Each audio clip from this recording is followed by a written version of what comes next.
ఈసారి యువత అత్యంత ప్రాధాన్యతతో పాటు శ్రీశక్తి నినాదంతో మహిళలకి ప్రాధాన్యత ఇస్తున్నారు. మనతో పాటు చింతకాయల విజయ్ ఉన్నారు, మాట్లాడదాం.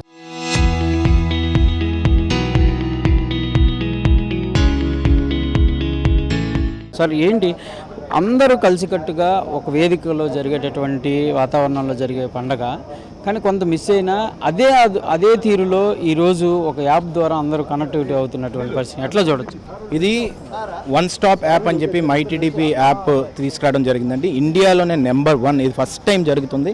క్లస్టర్స్ వైజ్గా అందరూ కూడా కార్యకర్తలు కూర్చొని ఈరోజు మైటీడీపీ యాప్లో అటెండెన్స్ తీసుకొని వాళ్ళందరూ కూర్చోవడం జరుగుతుంది. జూమ్లో ఇన్వాల్వ్ అయిన తర్వాత స్పీచెస్ అన్నీ కూడా అక్కడ వినడం జరుగుతుంది. దీంట్లోని ఎవరైతే బాగా అటెండెన్స్ చేసి అక్కడ కార్యకర్తలను కష్టపడి వాళ్ళు మళ్ళీ ఈ యాప్ ద్వారా అసెస్ చేసి వాళ్ళకి ప్రాధాన్యత ఇవ్వడం జరుగుతుంది. So first time ever working president అయిన తర్వాత నారా లోకేష్ ఒక విజన్తో ముందుకు తీసుకెళ్లి హైబ్రిడ్ మహానాడును కూడా అత్యంత వైభోగంగా చేయబోతున్నాం.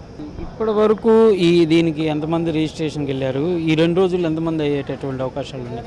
ఈ 2 రోజుల్లో సుమారుగా ఇప్పుడు క్లస్టర్ వైజ్ మొత్తం మనం చూసుకుంటే సుమారుగా 7-8 లక్షల మంది ఎవరైతే క్రియాశీలకంగా లీడర్స్గా ఉండే వాళ్ళందరూ కూడా ఈరోజు క్లస్టర్లోని జాయిన్ అవుతారండి. వాళ్ళందరూ అటెండెన్స్ తీసుకోవాలి. అటెండెన్స్ తీసుకుంటే వాళ్ళ పేరుతో సహా ఇక్కడ బ్లింక్ అవుతుండడం జరుగుతుంది.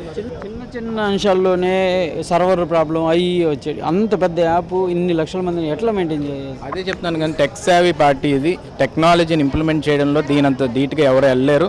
అందుకే మైటీడీపీ యాప్ అనేది నారా లోకేష్ గారు ఒక ఎన్విజన్ తోటి ఒక ఫార్సైట్తో చేశారు. దీంట్లో ఎక్కడ కూడా ఏ డిస్టర్బెన్స్ ఉంది, ఇమ్మీడియట్గా మీకు అక్కడ నెట్ కొంచెం మనం ఎంత ఎంబీపీఎస్ పెట్టుకోవడం చూసుకొని దాని ప్రకారంగా వెళ్ళిపోతే చాలు.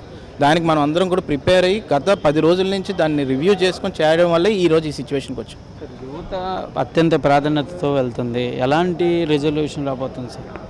ఈరోజు నారా లోకేష్ గారు ఇప్పుడే ట్వీట్ కొట్టారండి. ఏంటంటే నేను ఒక బిగ్ అనౌన్స్మెంట్ చేయబోతున్నాను ఈరోజు వర్కింగ్ ప్రెసిడెంట్గా ఫస్ట్ స్పీచ్లోనని చెప్పి ఒక ట్వీట్ కొట్టారు.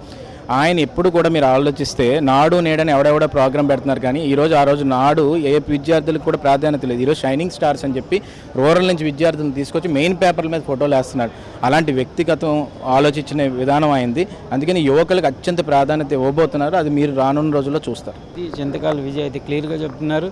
ఎంతో అద్భుతంగా ఈసారి ఈ కార్యక్రమం సాగబోతుంది.